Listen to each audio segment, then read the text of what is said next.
देखो dip circle में क्या होता है, ऐसा बड़ा सा ये फ्रेम है बेटा एकदम, ठीक है ना। ये देखो एक ग्लास का फ्रेम होता है, उसके अंदर ये सर्कल होता है पूरा, ठीक है। तो आप तो ऐसे समझो एक वर्टिकल प्लेन है जिसमें कि एक सर्कुलर स्केल है, बहुत सारे वर्टिकल प्लेन है, ये एकदम हॉरिजेंटल स्टैंड है, ये एकदम हॉरिजेंटल है तो ये एकदम वर्टिकल हो जाएगा, ठीक है। तो ये सर्कल एकदम वर्टिकल है, मतलब आपकी ग्राउंड के प्लेन के एकदम परपेंडिकुलर है सर्कल, आप ऐसे समझो, ठीक है। इस सर्कल में एक स्केल बनी हुई है,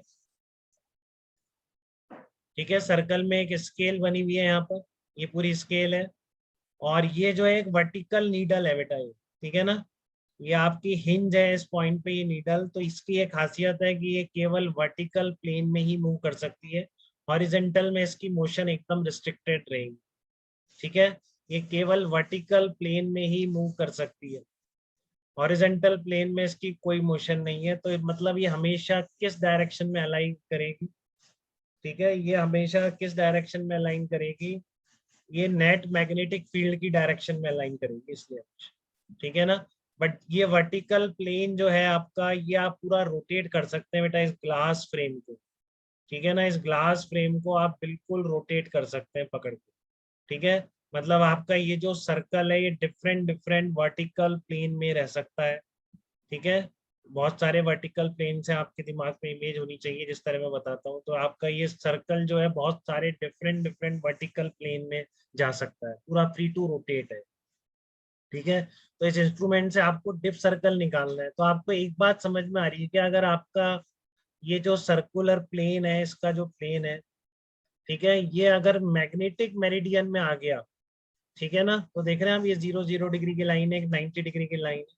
तो ये नीडल वर्टिकल से जिस एंगल पर आएगी, हो सकता है यहाँ पे 20 30 जो भी हो, ठीक है ना, ये जो एंगल होगा, ठीक है ना, वो आपका डिप एंगल के बराबर हो जाएगा। ये बात समझ में आ रही है कि आपको, ये भी दिखाऊंगा अभी, बट अभी भी कोशिश करिए। मैं कह रहा हूँ ये जो सर्कल है बहुत ग्लास फ्रेम है, ठीक है, आप सर ये देख पाए इसलिए, ठीक है। तो आपके लिए जो बना रखा है ये इतना इंपॉर्टेंट नहीं है, आपके लिए जस्ट ये समझो कि एक सर्कुलर स्केल, उस पर एक हिंज कर रखी है सेंटर पे नीडल, ठीक है। और उस सर्कल को आप इस पॉइंट के अबाउट रोटेट करते हुए, ठीक है ना, एक तरह से इस एक्सेस के अबाउट मान लीजिए, इस एक्सेस के अबाउट रोटेट करते हुए आपका ये सर्कल डिफरेंट डिफरेंट प्लेन में आ सकता है। तो एक बार देखिए, ठीक है, क्या कह रहा हूँ उसको एक बार देखिए। देखो ये वर्टिकल प्लेन है, ये आपका डिप सर्कल वाला सर्कल है, ठीक है। तो ये जो नीडल है ना, इस पर बिल्कुल ऐसे ऐसे मूव कर सकती है, इस तरीके से मूव कर सकती है, बट ये क्योंकि वर्टिकल है तो ये नीडल भी क्या है आपकी, वर्टिकल मूव कर सकती है, कैसे ऐसे भी हो सकती है, ठीक है। तो जहां पर भी नेट मैग्नेटिक फील्ड होगा, जैसे मान लो ये वर्टिकल प्लेन कोई भी रैंडम वर्टिकल प्लेन है, तो इसमें भी हॉरिजेंटल से किसी एंगल पर होगा, तो ये नीडल कुछ ऐसे बताती है, ठीक है ना। तो यहाँ पर ये 0 0 डिग्री वाली लाइन है, देखो सबको समझ में आना चाहिए क्लियरली, ये 0 0 डिग्री वाली लाइन है, ठीक है, 0 0 डिग्री वाली लाइन है। तो ये हॉरिजेंटल से कितना एंगल बनाएगी, ठीक है ना, ये एंगल आप अगर मेजर कर लोगे, स्केल बनी हुई है, तो वो उस वर्टिकल प्लेन का डिप एंगल आ जाएगा, ठीक है ना, वो उस वर्टिकल प्लेन का डिप एंगल आ जाएगा। बट सबसे पहली बात इसमें यही है, अगर आपने इस डिप सर्कल के ऐसे घुमा सकते हैं बेटा, उस पूरे फ्रेम बताया था ना, तो देखो ये circle different different vertical plane में आ रहा है कि नहीं आ रहा है, बताओ। ये circle different different vertical plane में आ रहा है कि नहीं आ रहा है, उसको ऐसे घुमा सकते, ठीक है। और ये जो फ्रेम है ये एकदम वर्टिकल है, इसलिए वो हॉरिजेंटल बेस था, उस पे स्क्रू लगे हुए थे, लेवलिंग स्क्रू। तो आपका ये जो सर्कल है एकदम वर्टिकल प्लेन में रहेगा, ठीक है ना, सर्कल एकदम वर्टिकल प्लेन में रहेगा, ठीक है। अब मैं कह रहा हूँ आपको कि सबसे पहला क्या होता है, आपका टारगेट है कि आपको मैग्नेटिक मेरिडियन फाइंड आउट करना है सबसे पहले, वो आ गया फिर तो आंसर आ गया। तो वो कैसे निकालना, कोई बता सकता है वो मैग्नेटिक मेरिडियन कैसे निकाला जाए? इस पर एक 90 90 वाली लाइन है एक एकदम, कि जब इस पर पॉइंट आ जाएगा पॉइंटर, तो निडल एकदम वर्टिकल होगी, ठीक है। तो क्या करें सबसे पहले बताओ, आपको मैग्नेटिक मेरिडियन ढूंढना है, आपको कैसे पता पड़ेगा? नहीं पता पड़ सकता ना अभी यहाँ पे बैठे बैठे, कहाँ पता पड़ रहा है कि मैग्नेटिक मेरिडियन कौन सा, या तो फिर उसका यूज करो, फ्रीली सस्पेंडेड मैग्नेटिक। तो जो डिहाइड ये जो एंगल है वो 90 डिग्री पे हाँ शो करेगा। एग्जैक्टली एग्जैक्टली, कि सबसे पहले आप क्या करेंगे, सर्कल को घुमा के बेटा उसको एक ऐसे प्लेन में देख ले आएंगे जहां पर कि नीडल क्या होती है एकदम वर्टिकल हो जाती है। तो समझ गए क्या उसको क्या कहना चाह रहा है? कि आप ये कैसे घुमा के ऐसे प्लेन में ले आएंगे कि आपकी निडल एकदम वर्टिकल हो जाएगी इस तरीके से, ठीक है ना। देखो इसको आप घुमा रहे हो तो आपकी निडल क्या होगी, एकदम वर्टिकल हो जाएगी, जिस प्लेन में ये वर्टिकल होगी, मान लो इस प्लेन में, ठीक है ना। तो फिर आप क्या करोगे एग्जैक्टली उस पे बेस पर भी लगे हुए हैं कि बेस पर भी आप देख सकते हैं इसको कितना घुमा रहे हैं पूरे आप, इस वर्टिकल सर्कल को कितने एंगल से घुमा रहे हैं, बेस पर भी एक स्केल लगी हुई है, ठीक है। तो इस तरह से आ गई। तो अगर नीडल आपकी इस पोजीशन में ऐसी है ना, तो अभी आप किस प्लेन में हैं? आप एक वर्टिकल प्लेन में जो कि मैग्नेटिक मेरिडियन के एकदम 90 डिग्री पर है। तो फिर आप क्या करेंगे, इसको एकदम यहाँ से 90 डिग्री पर रोटेट कर, ठीक है ना। तो अब ये किस में आ जाएगा, आपका मैग्नेटिक मेरिडियन में आ जाएगा, और नीडल अब हॉरिजॉन्टल से जितना एंगल बना रही होगी वो उस प्लेस का क्या कहलाएगा, डिप एंगल का, ठीक है ना। वो उस प्लेस का क्या कहलाएगा, डिप एंगल।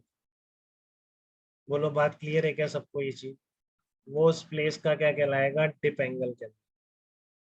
तो यहाँ तक कोई डाउट किसी को? अर्नव क्लियर है एकदम, आवाज आ गई क्या proper? Yes sir.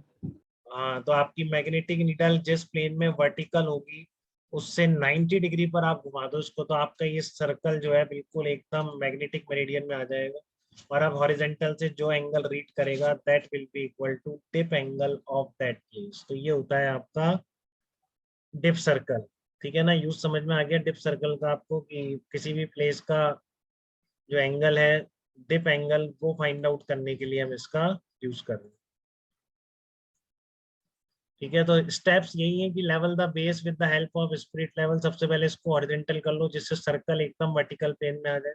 Find out the plane, second मैंने आपको बताया इस सर्कल को घुमा घुमा के, इस पूरा फ्रेम घूमता है, इसको घुमा घुमा के आप उस प्लेन में ले जाइए जिसमें कि नीडल क्या कर रही है, 90 डिग्री लाइन के अलोंग हो जाती है, ठीक है। Now rotate the frame. अब क्या करेंगे, आप फ्रेम को 90 डिग्री पर रोटेट कर दीजिए, तो क्योंकि यहाँ तक आप उस प्लेन में थे जो कि आपका मैग्नेटिक मेरिडियन से 90 डिग्री पर था, ठीक है ना। आप इसको रोटेट करके आप 90 डिग्री से उस प्लेन में आ गए, plane of magnetic needle coincide with the magnetic meridian, ठीक है। In this plane angle made by the needle, हाँ इन दिस प्लेन जो कि आप मैग्नेटिक मेरिडियन में आ गए हैं, तो आप जो नीडल एंगल बनाएंगे with horizontal that will be equal to tip angle of that plane, ठीक है ना। तो इतना आपको आना चाहिए बेटा, ये कॉम्प्रिहेंशन में या मेंस में डायरेक्टली सब तरह से पूछा जा सकता है, इतना आइडिया आपको होना चाहिए, तो वो मैंने दे दिया है, ठीक है। किसी को दिक्कत होगी तो रिकॉर्डिंग एक बार और सुनेंगे और फिर डाउट क्लियर करेंगे, ठीक है।